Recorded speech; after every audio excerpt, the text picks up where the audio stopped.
Estamos de volta e olha, eu vou te fazer uma pergunta, hein? O que é que você faria em 6 minutos? Tomaria um cafezinho, escovaria os dentes? Tempo curto, né? Não dá pra fazer muita coisa não.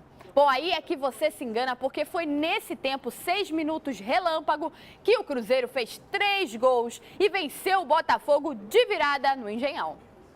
Mesmo desfalcado, o Botafogo entrou em campo contra o Cruzeiro em busca da invencibilidade e liderança. Aos 20 minutos, Vitor Júnior cobrou escanteio com efeito e Amaral desviou de cabeça. Gol contra. 1-0 para o Fogão. O alvinegro jogava melhor e envolvia o Cruzeiro com tabelas rápidas, mas a primeira etapa terminou 1-0. Segundo tempo, e aos 23 minutos, Vitor Júnior lançou Herrera, que tocou no canto de Fábio. 2-0. Festa no Engenhão, vitória e liderança garantidas. Quem pensou assim se enganou. Em 6 minutos, como num passe de mágica, tudo mudou com uma virada incrível do Cruzeiro. 28 minutos, o Wellington Paulista chutou, Anselmo Ramon desviou de cabeça e fez o primeiro da Raposa. Anselmo Ramon cruzou e Everton, que entrou no segundo tempo, marcou de cabeça.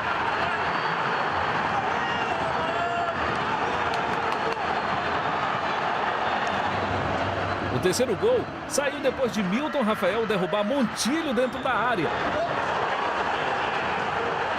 Pênalti cobrado por Wellington Paulista.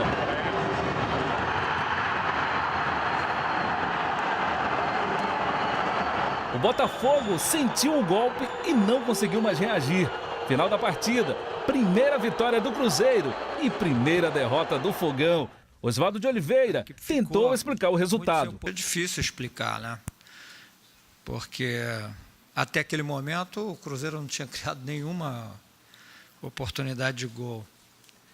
E, de repente, aquilo foi se acumulando e a nossa reação também ficou tardia, né? Os nossos jogadores não conseguiram assimilar bem aquele golpe. E isso acabou tirando a perseverança, a pegada que nós estávamos, justamente para não permitir os avanços do Cruzeiro. Em 6 minutos nós permitimos. Depois dos jogos da terceira rodada, vamos conferir então como ficou a tabela de classificação na tela. O Vasco lidera a classificação com 9 pontos, seguido do Internacional com 7. E depois, em terceiro lugar, aí vem o Atlético Mineiro, também com 7 pontos. O Botafogo aparece em quarto, né, depois de perder aí de virada, com 6 pontos. Vale lembrar que aí os primeiros colocados, né, principalmente os 4 primeiros, são times que não estão envolvidos em outras competições, né? Todos eles só disputam o Brasileirão. Então vamos seguir aí. Em quinto, o Grêmio com 6 pontos. O Figueirense aparece em sexto lugar com 5 pontos. O Fluminense em sétimo com 5. O Cruzeiro também com 5. Sport com 5. E o Coritiba com 3 pontos. Vamos ver então os 10 últimos, né? Em 11º lugar aparece o São Paulo com 3 pontos. O Flamengo em 12º também com 3. Santos 3. Ponte Preta 2. Em 15º, o Atlético Goianiense com 2. Empatado aí também em 15º com o Bahia com 2 pontos, né? O Palmeiras em 17º com 1 ponto. E o Corinthians em 18º com 1 ponto também. E olha só, desde 71...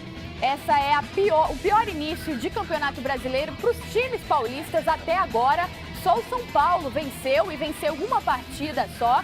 Todos os outros ou perderam ou empataram. Então esse é o pior início de campeonato brasileiro para os times paulistas. Eles estão todos aí na parte de baixo da tabela, a partir da 11ª colocação. Vamos ver então como é que vai ficar no decorrer do campeonato, né? Em 19º aparece o Náutico com 1 ponto e a Portuguesa em 20º também com 1 ponto. E olha, o tricolor paulista desembarcou em São Paulo e no aeroporto Luiz Fabiano falou sobre o comportamento nos últimos jogos e também que é hora de mudar. O jeito do atacante em campo gerou polêmicas. e ele será desfalque na partida de domingo contra o Santos. Vamos ver. 3 partidas, 3 cartões amarelos. Resultado?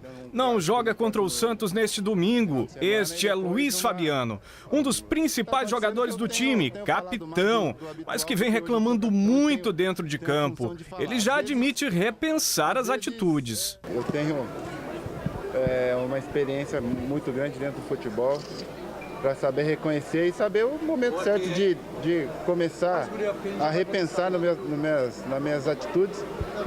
E estou aí para reconhecer e conversar com a diretoria. Tudo que for feito e for conversado, eu vou acatar. O caso será analisado internamente pela diretoria. Ele mesmo sabe também os excessos que pode ter cometido e tenho certeza que internamente nós vamos resolver e ele vai melhorar nesse quesito. Mas as soluções para desgosto de vocês são tomadas internamente.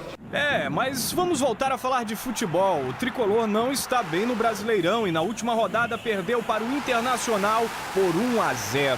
Não fizemos uma boa partida, mas independente disso, acho que o campeonato tem muito para acontecer e a gente tem um clássico no próximo final de semana e depois uma final contra o Curitiba, que é o nosso objetivo. Sem Luiz Fabiano, Leão vai escalar o William José contra o Santos. Osvaldo e Fernandinho brigam pela outra vaga no ataque. Agora vamos saber como vai ser a 4ª rodada do Brasileirão, que começa nesse sábado com 2 jogos na tela. Então, sábado às 17h30, horário de Manaus, já tem Flamengo e Coritiba. No Engenhão, Palmeiras e Atlético Mineiro se enfrentam no Pacaembu. No domingo, às 15 horas, tem Portuguesa e Atlético Goianiense no Canindé, em São Paulo. Domingo, às 16 horas, tem Fluminense Internacional no Engenhão e Grêmio e Corinthians no Olímpico. Bahia pega o Vasco no Pituaçu. Domingo, às 17h30, tem São Paulo e Santos no Morumbi. O Cruzeiro pega o Sport no Melão, em Minas Gerais. E o Figueirense e Ponte Preta no Orlando.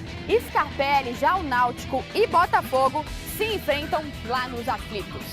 E no próximo bloco você vai ver que a luta livre caiu no gosto das crianças e adolescentes. A garotada leva a sério mesmo, viu? Eu te conto depois do intervalo, não saia daí.